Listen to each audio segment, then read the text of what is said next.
C'est-à-dire que je crois que nous sommes menacés par les effets de ce sentiment de menace généralisé aujourd'hui chez une majorité de la population. C'est-à-dire que, au fond, lorsque on estime qu'une partie de la population nous menace, en l'occurrence là les musulmans, on ne se réfère pas aux musulmans réels, c'est ce que j'ai pu constater dans mes différents travaux. On se réfère à un processus que j'ai appelé l'islamisation, qui a deux aspects. L'aspect quantitatif, il y aurait une progression quantitative du nombre de musulmans, presque comme je ne sais pas moi, une montée des eaux, ou quelque chose, un phénomène physique contre lequel on ne pourrait rien faire. Puis le deuxième aspect, c'est l'aspect qualitatif, c'est-à-dire qu'il y aurait une intention, c'est-à-dire que ça serait un phénomène géophysique, mais intentionnel, global. Et ça, c'est faux. C'est faux, mais c'est l'objet d'une angoisse. Donc moi, ce qui m'intéresse, c'est de comprendre l'origine de cette angoisse, parce qu'au nom de cette angoisse, on se croit en situation de guerre, et quand on se croit en situation de guerre, on prend des mesures adaptées à la situation de guerre, c'est-à-dire à l'urgence. Par exemple, relativement à la laïcité, on peut justifier des discriminations, on peut justifier le fait d'écorcher une partie des libertés publiques, parce qu'on serait en situation d'urgence.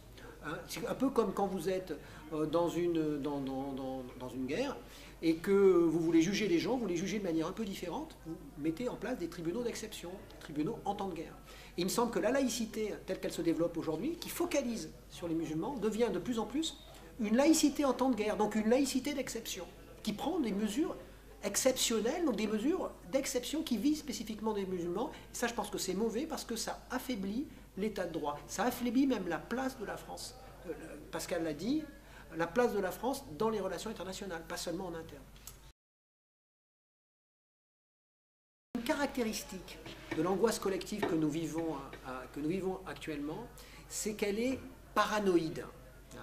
Elle est paranoïde, c'est-à-dire que ceux qui sont majoritaires ont tellement du mal à se reconnaître, c'est-à-dire le nous de la communauté française, des gens qui se reconnaissent comme français, comme européens, ont tellement du mal à se trouver, c'est tellement introuvable, ils ont un tel problème d'identité, ils ont tellement peur de ne pas être identiques à ce qu'ils ont été, qu'ils ont le sentiment que toute communauté, toute visibilité qui serait en contradiction avec l'image qu'ils ont d'eux-mêmes, qui s'opposerait, qui serait très légèrement différente, même seulement de l'image qu'ils ont d'eux-mêmes, les menace. Du coup, il y a une sorte d'inversion assez étonnante, où ceux qui sont minoritaires, quantitativement, réellement, sont perçus comme majoritaires qualitativement. C'est comme s'ils avaient déjà vaincu, il y a une sorte d'anticipation. Vous voyez, ça crée un phénomène étrange où ça touche les musulmans évidemment, mais ça va toucher de façon caricaturale, parce que je dis c'est caricatural, les Roms, le problème des Roms, parce que les Roms, eux, ils sont entre 15 000 et 20 000, alors là on n'est pas à l'échelle de quelques millions, et on va entendre quand même des hommes politiques qui vont finir par dire si ça continue, Paris pourrait devenir un gigantesque camp Rome, car ne serait-ce que quantitativement, dans un pays de 65 millions d'habitants, 15 000 individus, au maximum 20 000 individus, c'est ne serait-ce pas possible. Et on voit bien cette peur des petits nombres, qui d'une manière générale est caractéristique du XXIe siècle, alors que le XXe siècle c'était plutôt la peur des grands nombres, de la masse, des révolutions massives, et qui fait le lien avec le terrorisme, le petit nombre, la suspicion. Ils ne sont pas nombreux, mais au fond ils ont une intentionnalité qui peut les pousser à l'attentat, qui nous menace. Et moi je pense qu'il faut sortir de cette peur des petits nombres, de cette espèce d'inversion, de cette majorité qui se croit minoritaire, etc. Il faut sortir de cette logique-là. Parce que c'est cette logique qui laisse place à ce que j'appelle ce populisme liquide actuel, liquide parce qu'il circule à peu près dans l'ensemble de la société, mais aussi dans l'ensemble du champ politique.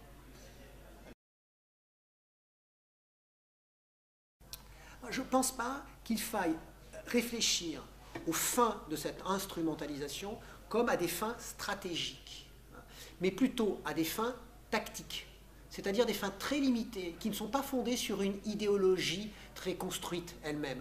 Il n'y a pas convergence idéologique. Vous savez, quand il y a une stratégie, c'est qu'on a des objectifs à moyen et long terme. La tactique, c'est sur le moment, par exemple, bon, ça serait vendeur de faire un livre qui dit l'islam vaincra le monde, donc on écrit un livre, l'islam vaincra le monde. Donc c'est tactique, c'est pas stratégique. En revanche, la question qui me paraît être la plus importante, c'est Pourquoi est-ce que ça marche? C'est-à-dire, pourquoi est-ce que ces vendeurs, pourquoi est-ce que cette angoisse existe vraiment? Pourquoi est-ce qu'aujourd'hui, on a des leaders populistes, c'est-à-dire des gens qui s'expriment au nom de la défense du vrai peuple, de la vraie culture, du bon sens, etc. Pourquoi est-ce qu'ils ont besoin, pourquoi est-ce que ça marche d'utiliser l'islam? Pour moi, la raison pour laquelle ça marche d'utiliser l'islam, c'est on a vu apparaître dans l'espace politique aujourd'hui, et là, effectivement, il y a une vraie instrumentalisation de la part du Front National. Là, pour le coup, il y a eu une tactique spécifique de la part du leader actuel, Marine Le Pen, du Front National, de faire varier son programme en fonction de cette nouvelle angoisse. Elle sait que c'est une angoisse face au monde extérieur, donc la globalisation, la mondialisation. Donc son programme, c'est anti-mondialisation, anti-libéralisme, dérégulé, etc. Pas du tout ce que visait son père, qui était pour la suppression de l'impôt sur le revenu, donc plutôt libéral, nationaliste, mais libéral à l'intérieur, défense du petit commerçant, etc. Ce n'est pas du tout son cas. Elle se veut sociale, voire socialiste, puisqu'elle reproche à François Hollande non pas d'être socialiste, mais de ne pas l'être assez, contrairement à son père, qui reprochait à François Mitterrand d'être socialiste. Hein. Bon, donc là, on a vraiment un changement. Mais comme la mondialisation, le système néolibéral, c'est trop impersonnel, elle personnalise avec le musulman. La question, c'est pourquoi est-ce que le musulman, c'est l'idéal type en quelque sorte? Pourquoi c'est si pratique? Pourquoi est-ce que ça marche? Parce que le musulman, au-delà de ce qui a été évoqué dans ce colloque, le rapport à la colonisation, qui est très traumatique de part et d'autre, le rapport au terrorisme qui se revendique de l'islam, il y a un autre facteur qui joue dans cette période de populisme, de défense généralisée de la culture, et qui est rassembleur, qui permet de rassembler dans un nouveau noyau politique les réactionnaires et les progressistes, ceux qui se veulent plutôt traditionnalistes, conservateurs, et ceux qui se veulent progressistes, au-delà de leurs différences de programme, au nom de ce sentiment de défense culturelle. Hein. Et le musulman, pourquoi est-ce que ça fonctionne? Parce que le musulman, c'est à la fois l'image du sarrasin, ennemi multiséculaire de l'Europe chrétienne, donc ça permet de mobiliser les sentiments de défense, des sentiments de ceux qui se veulent conservateurs, l'Europe chrétienne, nos valeurs, etc. Et en même temps, c'est l'image de l'antimodernité. Il ne serait pas féministe, il ne tolérerait pas l'homosexualité, etc. Donc tous les acquis de la liberté d'expression, de la modernité, etc. Donc cette espèce de biface, de double face dans l'imaginaire du musulman, en fait la cible idéale pour rassembler des sentiments qui peuvent venir des progressistes comme des réactionnaires, et c'est ce qu'on observe aujourd'hui. Marine Le Pen a réussi cette nouvelle majorité au centre de l'échiquier politique, elle apparaît comme étant modérée, sociale, etc. C'est pour ça que, quand on disait tout à l'heure, les unes consacrées au Front National ne vendent plus tant que ça, c'est normal. Puisque on sait que ce qui vend dans les unes, c'est le rapport à l'angoisse, la peur, on veut découvrir ce qu'il y a derrière, on dit il y a un complot de la franc-maçonnerie. Quand les gens pensent qu'il y a un complot général de la franc-maçonnerie, ils lisent sur la maçonnerie, parce qu'ils ont peur, c'est secret, etc. Ils veulent découvrir des choses. Aujourd'hui, contrairement aux années 80, où les unes sur le Front National, quand on avait peur du Front National, que c'était secret, c'était un mouvement dur d'extrême droite, on avait envie de lire. Aujourd'hui, les gens ne sont pas impressionnés par le discours de Marine Le Pen, justement parce qu'elle a réussi à le normaliser par son côté nationaliste et socialiste, en utilisant l'islam, là où il y a instrumentalisation tactique.